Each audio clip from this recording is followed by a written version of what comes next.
Hey, it's Tyler. Today's video is tips on how to avoid getting boxed in by jazz nomenclature. This one is going to be targeted towards maybe the equivalent of like a, I don't know, second year undergrad jazz theory course, but hopefully it'll have some value for anybody that's interested in improvising at whatever level you are. I'm just going to use something simple. The tune doesn't matter, but I'm going to use the first two chords from Blue Bossa. It's essentially just,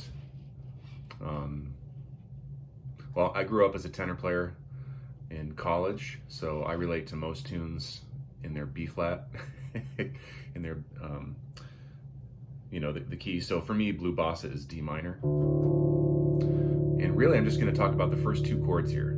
So you've got D minor. I'm going to try to do really simple voicings here. It goes to G minor. Right, and just as a reference, the melody.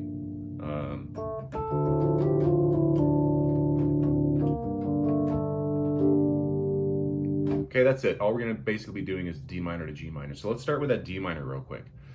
So what we see typically, and this depends on what lead sheet you use, or whether it's supplied by a professor or a private teacher, or you just happen to have a copy of a fake book or a real book. But basically you just see D minor 7, right? Which at its core is going to be D, F, and C.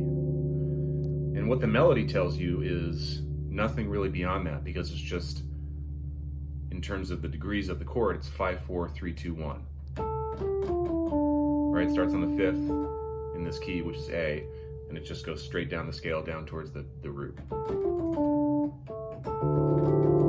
So there's not a lot of harmonic suggestion either in like a D minor 7 chord or what the melody is telling you. So one thing that I've noticed is that I won't say younger improvisers, because I don't think age has anything to do with it, but improvisers that are at an earlier stage in their development, let's say, tend to take whatever is on the page while they're learning, and this is part of the process. So this is necessary in the development, but they tend to take it at face value. So they think, well, okay, D minor, I'm just going to play D minor, right? But D minor can be a lot of things. If you're coming to improvisation from more of a classical theory background, you might think, well, D minor is F major, right? It's got that B flat in there. If you understand the implications of jazz, you know, especially with minor scales, you think, well, that's Dorian, so that's going to have a B natural in there.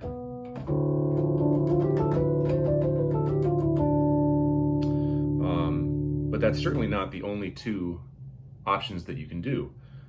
Just because it doesn't say, for instance, minor major 7, right? You can add, basically you take Dorian and add that C sharp, and you have a really nice, you have a nice flavor in there that you can do. And it doesn't matter necessarily if the nomenclature doesn't reflect that on the lead sheet or the music that you're reading off of as you develop. Phrygian, you know, that's something the great pianist Chick Corea does a lot. He'll add kind of like a Phrygian flavor with that flat 2. Sorry.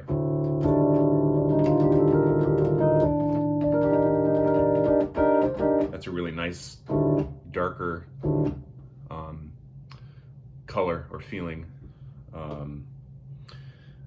You can get inspiration from your peers or your friends or your teachers or your students. I remember I was hanging out one day with this really great pianist, friend of mine, and I was asking him, because he's always had such great voicings that I've admired. I said, hey, well, what would you do here? And he showed me this really great shape.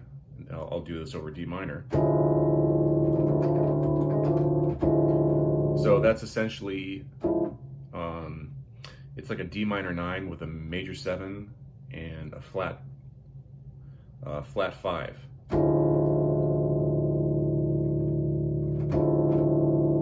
So that's a really nice sound to my ears. So you can interchange it with, you know, normal D minor kind of a.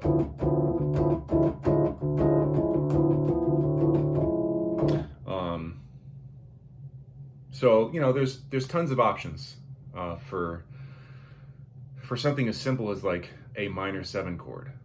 Not A minor, but, well, it could be A minor. But, you know, in this case, it's D minor. I have a really great story about a semantic mix-up like that. You have to remind me to shoot me a text or an email, I'll tell you. So anyway, that's my first thought on nomenclature in terms of the actual chords and how you approach them. Another thing that generally doesn't happen until you get a little bit more advanced is the transition between chords, right? So in blue bossa, you have D minor goes to G minor. But the space in between those is kind of where all the interesting stuff gets to happen. And if you understand the relationship between D minor and where it's going down to G minor, you understand that D minor now becomes the 5 of G minor. So in that transition, even though this won't be written in a lot of the basic lead sheets that you'll find in real books and fake books, your D minor turns into, it can turn into an altered dominant on its way down to your G minor. And that's, that's a little bit more advanced in terms of how you, doesn't necessarily have to be an altered dominant. It could be just a straight up dominant. It could be dominant sharp 11. It could be dominant sharp 11 flat 9. It could be fully altered. So I guess the underlying concept here, not to try to bog the discussion down with too much detail, is that don't necessarily take what you see at face value. And actually, if you're getting into voicings, or even as let's say you play an instrument that can only produce a single note at a time, which is most wind instruments. If you play guitar or even bass or piano, you understand some of the great possibilities in being able to do multiple notes. But even if you're a single improviser, these voicing concepts can apply to you, because you can take a voicing that you might be working on and just transfer that voicing to your instrument. So for instance, like this G minor thing, I'll give an example from my personal life. I've currently been checking out, I can't believe I've missed this guy for so long, but this amazing pianist, vocalist, multi-instrumentalist, just creative force. His name is Ray Thistlethwaite. I'm blown away. It's really mind-boggling to see the type of stuff that he's creating.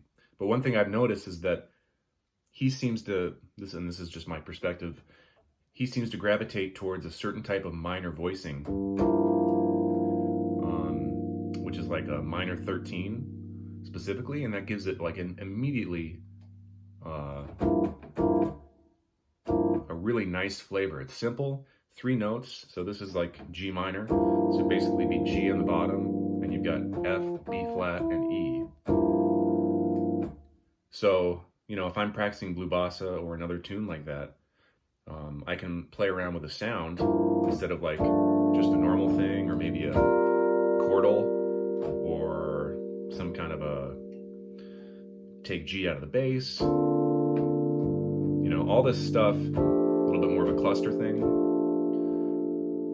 All of these flavors are available. And this goes back to that concept that, like, don't take, just because something says, for instance, G minor 7, it doesn't, that's only a suggestion, and that's like that's the minimum, a starting point for you to consider. So yeah, I think it's fun. The possibilities are certainly endless. And once you start approaching more and more these tunes as not definitive, but more of a suggestion, I think a new world might open up for you, and really allow your own creativity to guide you as you explore some of these different colors and options and stuff. So Hope you guys are having a successful practice session, and I hope that you find some value in this. And thanks for checking it out. We'll see you in the next one. Bye.